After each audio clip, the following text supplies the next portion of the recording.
Bonjour à tous, donc aujourd'hui nous allons voir, je vais faire ma première vidéo pratique, nous allons voir la préparation d'un biberon. Donc à savoir que au préalable, bon là je ne vous fais pas la mise en situation lorsqu'on demande des informations aux parents, mais vous devez au préalable avoir demandé aux parents où se trouve le nécessaire pour faire le biberon du nourrisson, ses habitudes et tout ça. Voilà, donc vous êtes dans le domicile, hein, l'enfant est à proximité. Bon là, je ne vais pas vous filmer mon enfant, mais l'enfant est à proximité dans un transat où il est en train de dormir dans sa chambre et vous devez faire le biberon. Donc vous vous êtes déjà mis en tenue professionnelle, cheveux attachés, d'accord, pas de bijoux au niveau des mains et vous avez procédé au lavage des mains avant de commencer. Donc, vous allez préparer le plan de travail. Donc, avant de déposer le biberon et tout ça, vous allez nettoyer le plan de travail. Donc, vous prenez tout le nécessaire pour éviter de faire des allers-retours. Donc, vous allez prendre une lavette et un produit. Moi, là, je vais partir sur le fait que mon plan de travail est propre. Mais normalement, vous prenez une lavette et un produit. Un produit pour contact alimentaire, hein. Et vous procédez. Alors, il y a des produits qui se rincent, tandis qu'il y en a qui ne se rincent pas. Donc, vous regardez sur le produit dont disposent les parents, parce que vous devez vous adapter au produit dont disposent les parents, et vous nettoyez le plan de travail. Donc, s'il se rince, vous rincez. S'il ne se rince pas, vous ne rincez pas. D'accord? Donc, vous procédez à un détourage, godillage, comme vous avez appris en formation normalement. Donc ensuite, une fois que le plan de travail est prêt, vous préparez le biberon. Donc pour cela, il faut prendre tout le matériel nécessaire. On est d'accord. Donc je vais prendre un biberon.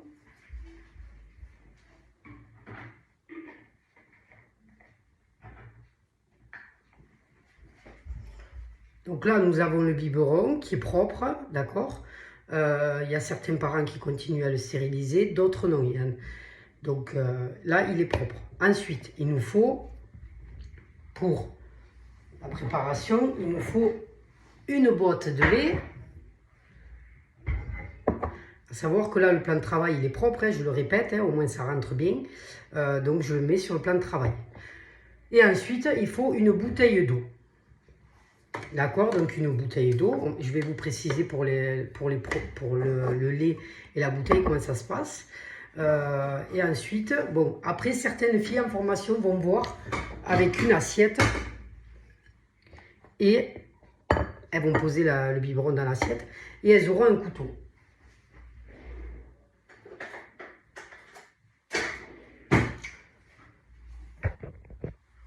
Alors, un couteau, pourquoi? On va le voir ensemble.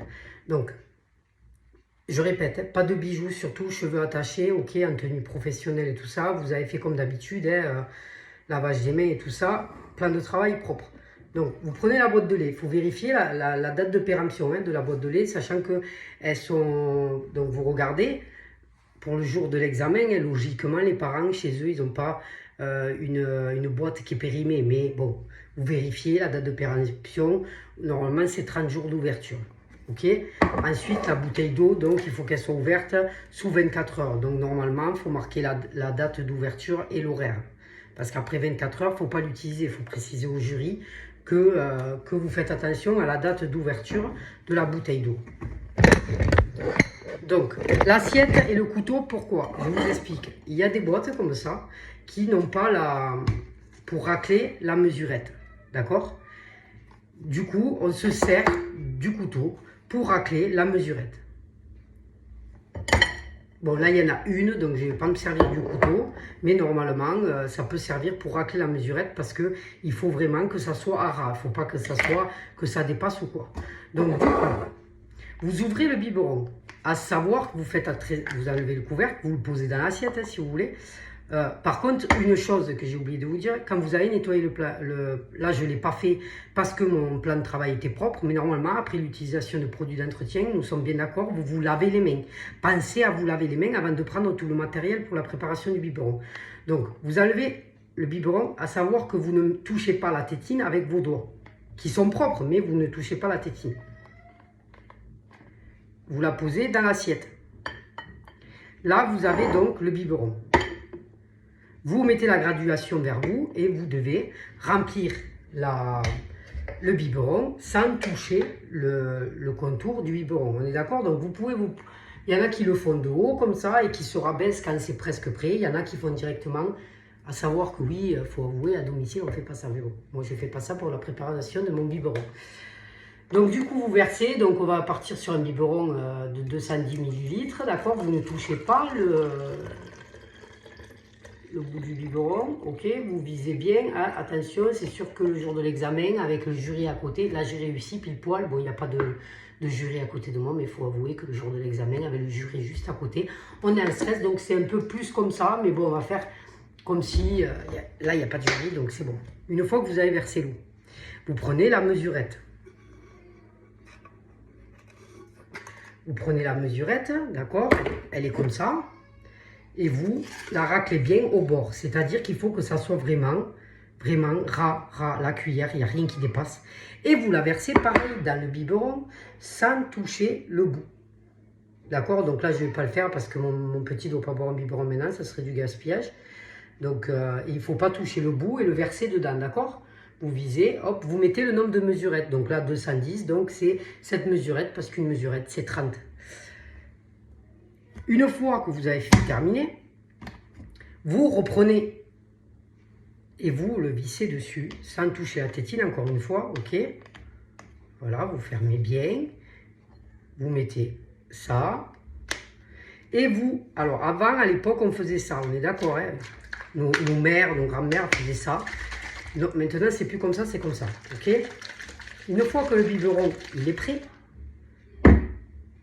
soit vous le mettez dans le chauffe-biberon, si c'est à la demande des parents, il y en a qui le boivent à température ambiante.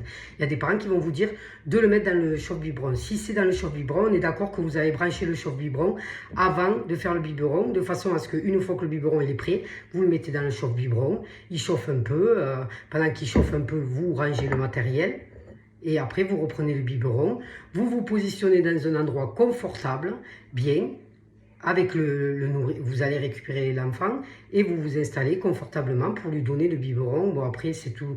C'est encore une autre étape là de donner le biberon. Hein. Il y a des choses à respecter. Mais voilà. Donc du coup, après, bon, vous lui donnez le biberon, vous rangez le matériel, et d'accord, vous repositionnez tout. N'oubliez pas de préciser si la bouteille était neuve, la date d'ouverture et l'heure d'ouverture. Vous rangez le lait, ok, vous rangez si vous l'avez utilisé, vous le lavez, hein, vous le mettez à sécher ou vous le séchez et vous le rangez. Et si vous ne l'avez pas utilisé, ben, vous ne vous en occupez pas. Et le biberon au petit, voilà. Et du coup, vous repassez un coup sur le plan de travail en respectant le protocole. Voilà, je pense n'avoir rien oublié. J'espère que ça vous aidera. Et je vous dis une bonne fin de journée à toutes.